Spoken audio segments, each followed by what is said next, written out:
November is Black Catholic History Month.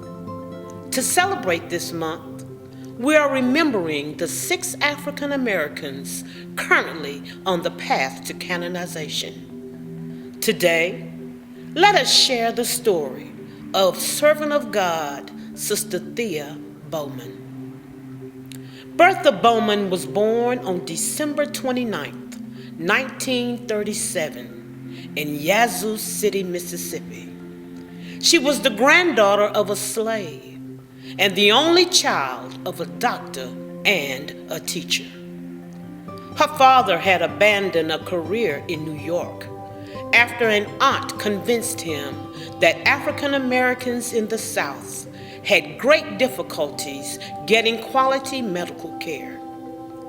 Bowman grew up surrounded by the prejudice and racism prevalent in the Deep South at that time. However, her parents' deep faith and concern for the poor were a steady beacon to her along the way. They always reminded her that we must return love no matter what, and that God makes a way out of no way. Bowman was not raised Catholic, however, began to attend Catholic school when one was opened in her hometown of Canton, Mississippi. Bowman was quickly enamored with the gospel of joyfulness of the sisters and priests. At the young age of 9, begged her parents to allow her to become Catholic. She continued to fall in love with her Catholic faith, and at the age of 15, she went on a hunger strike to convince her parents to give her their permission to enter the convent herself. This decision made national news because very few converts in the country had any African American sisters serving alongside with white sisters.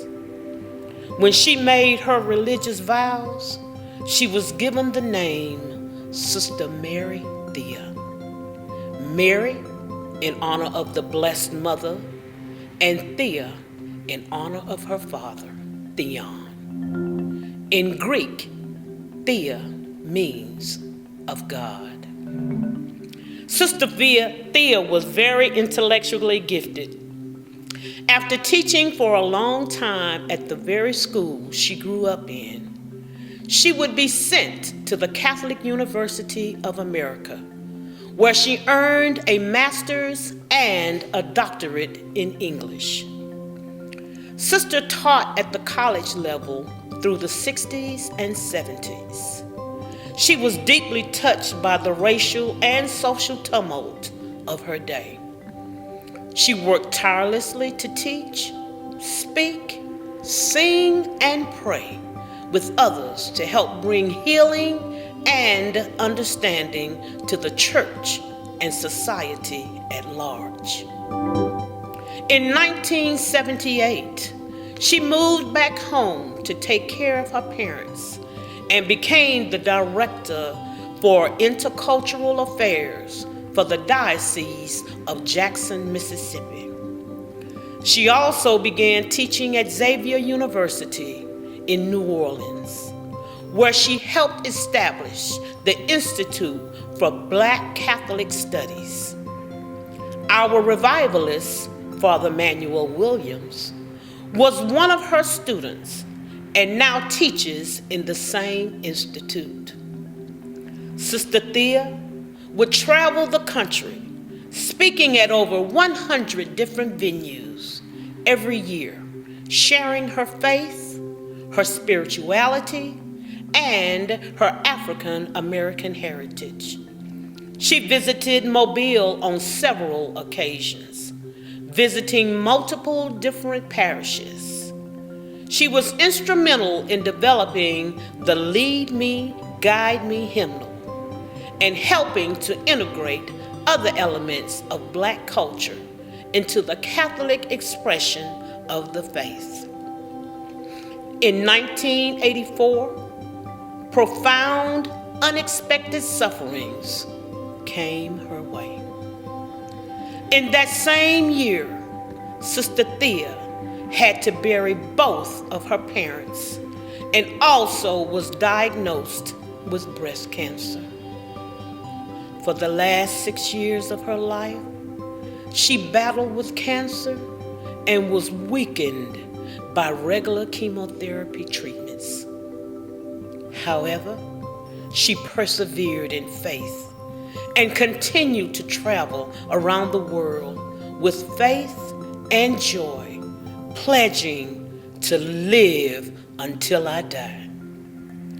The year before she died, she was asked to speak to all of the bishops of the United States on the topic of what it means to be both Black and Catholic.